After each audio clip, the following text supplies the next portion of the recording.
안녕하세요. 어느덧 나이 50대가 되면서 저에게도 취미가 하나 생겼는데 그건 바로 낚시입니다. 그때는 나른하면서 평범한 일상이 끝나갈 무렵 주말이 찾아오는 금요일이었습니다. 저는 강태공 같은 낚시 친구가 한 명 있는데 바로 용준이라는 놈입니다. 이 친구와 함께 이곳저곳에 낚시를 자주 가곤 했었죠. 하루는 전화가 와서 받아보니 친구 용준이었고 용준이가 이번 주 낚시 갈 거냐고 물어보길래 당연히 간다고 대답했고 친구 용준이가 이번엔 좋은 곳 받은 데가 있다면서 그곳으로 주말 낚시를 가자고 했습니다. 그러자 용준이가 이번엔 우리 집사람도 따라간다고 했다면서 저보고도 이번에 집사람 데리고 같이 가자고 하더군요. 그래서 부부 동반 낚시도 상당히 재미있을 것 같아서 일단 집사람에게 물어보고 그렇게 하겠다고 하면 같이 간다고 했습니다. 어느덧 주말이 찾아왔고 오랜만에 낚시를 따라간다던 우리 집사람과 함께 집을 나섰습니다. 텐트, 코펠, 낚싯대 등등 갖가지 준비물들을 챙기다 보니까 차에 실을 짐들이 평상시보다 더 많았습니다. 이른 아침부터 함께 떠날 아내와 분주하게 차에 실었습니다. 아내는 오랜만에 당신 따라 낚시터 가본다며 조금은 설렌 듯한 기분이라고 하더라고요. 그래서 저도 흐뭇했고 오랜만에 우리 내외랑 친구 용준이 내외가 함께하는 자리라서 의미가 깊게 다가온다더군요. 차를 타고 30분 정도 달리니 중간 지점에서 만나기로 한 용준이 차가 있습니다. 그때 친구 용준이에게 전화가 오더군요. 자신이 먼저 앞장서서 갈 테니 뒤따라오라는 전화였습니다. 저는 알았다고 하고 운전을 하며 용준이 차를 뒤따랐고 1시간쯤 지나니 어느덧 용준이가 말한 낚시터에 도착하게 되었죠. 드넓은 호수가 보였고 주위엔 산으로 둘러싸여 있고 정말 한적하니 너무나 좋은 곳이었습니다. 우리 내외와 용준이 내외는 차에서 내려 서로 가볍게 인사를 한 뒤 텐트를 치기 시작했습니다. 아내들은 여기 정말 좋다고 하면서 이런데 어떻게 알았냐고 정말 얼굴빛이 설레는 소녀들처럼 보이더군요.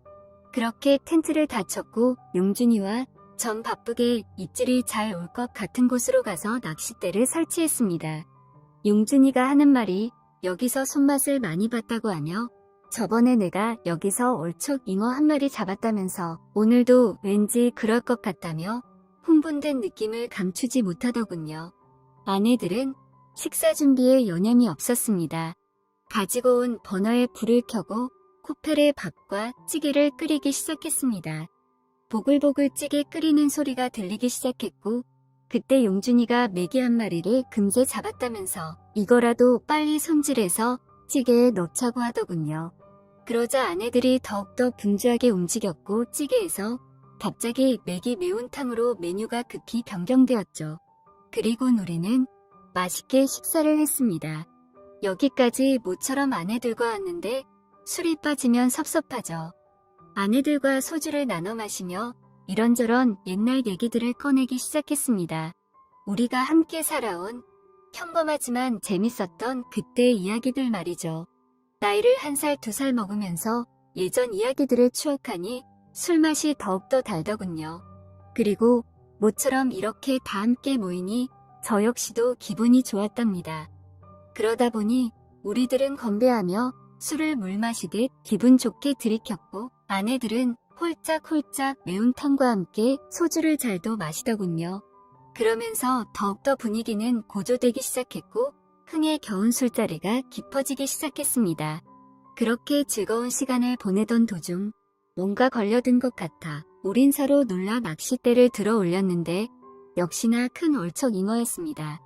아내들은 그거 보고 완전히 신기해하고 서로 박수치고 난리가 나더군요. 그 기분에 더욱더 분위기는 고조되고 업되어서 우리는 소주를 거의 8병을 함께 나눠 마셨습니다. 그러자 아내들은 술을 많이 마셔서 너무나 피곤하다며 각자의 텐트에 먼저 들어간다고 하더군요. 아까 텐트 칠 때 우리 텐트 하나, 용준이네 텐트 하나 해서 2개의 텐트를 쳤는데 아내들은 그렇게 그 텐트 안으로 각자 한 명씩 들어가서 잠을 청하기 시작했습니다. 친구 용준이와 함께 저는 어느덧 어두워진 밤낚시를 조금 즐기다가 우리도 피곤하고 술 기운이 올라서 각자 텐트로 들어갔죠.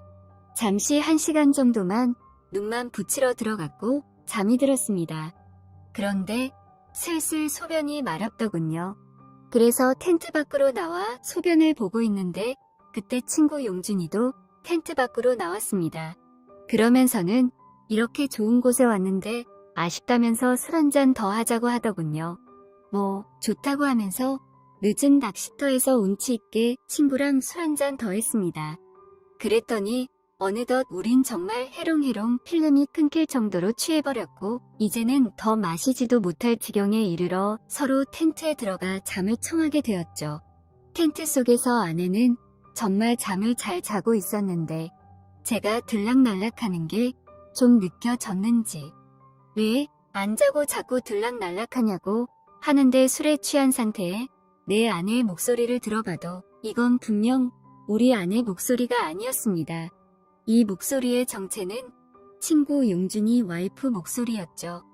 저는 술에 진탕 취해 너무 힘도 없고 도저히 다시 텐트 밖으로 나갈 힘도 없어서 그냥 알면서도 그 자리에서 뻗어서 누웠는데 용준이 와이프가 갑자기 누워있는 저보고 여보 이런데 와서 텐트 안에서 자니까 너무 좋다면서 왠지 집에서보다 당신에게 더 잘할 것 같다고 하는데 그 말을 듣자 잠이 벌떡 깨는 것 같았답니다. 그러고 상황을 보니 제가 술에 취해 그만 용준이네 텐트로 잘못 들어간 거고 용준이 와이프는 제가 용준인 거로 착각하고 있는 거죠. 어느새 시간은 어두운 밤이었고 모기와 벌레가 많이 끌어서 텐트에는 조명을 꺼놓은 상태였거든요. 그러니 불빛 하나 제대로 들어오지 않았으며 아내들과 우리들은 서로 술에 취해 있는 상태이니 각자의 파트너가 바뀐 걸 잘 몰랐던 겁니다. 아무튼 용준이 와이프의 그런 말을 들으니 슬슬 제 몸은 땀에 젖어갔답니다. 왜냐면 긴장감이 감돌았거든요.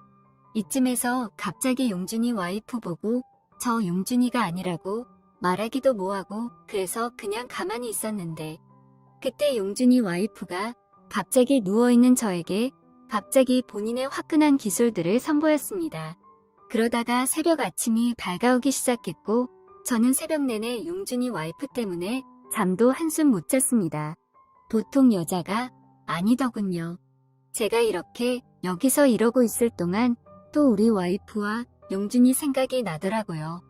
우리가 서로 잘못 찾아 들어가서 와이프들이 텐트 안에서 뒤바뀐 만큼 내가 용준이 와이프와 함께 이 텐트에서 밤을 보냈다면 분명 용준이도 내 아내와 함께 밤을 보냈다는 걸 생각하니 영 마음이 찝찝했습니다.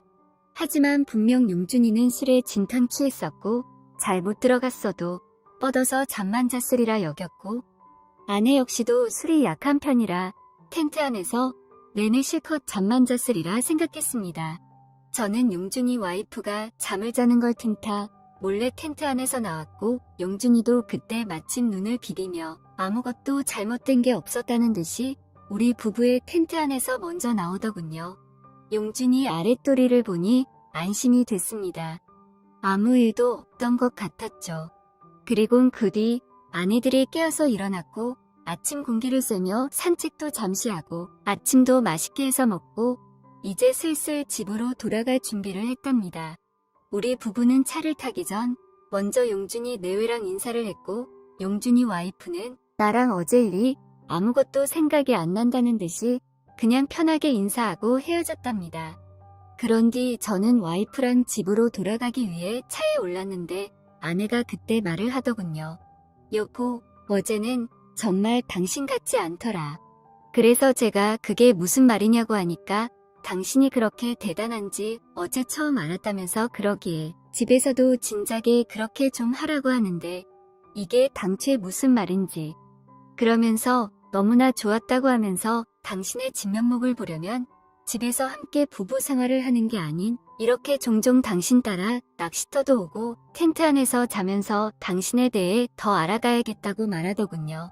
그 말을 들으니 저는 머릿속이 하얘졌습니다. 근데 한편으로는 다행이라고 생각이 들었습니다.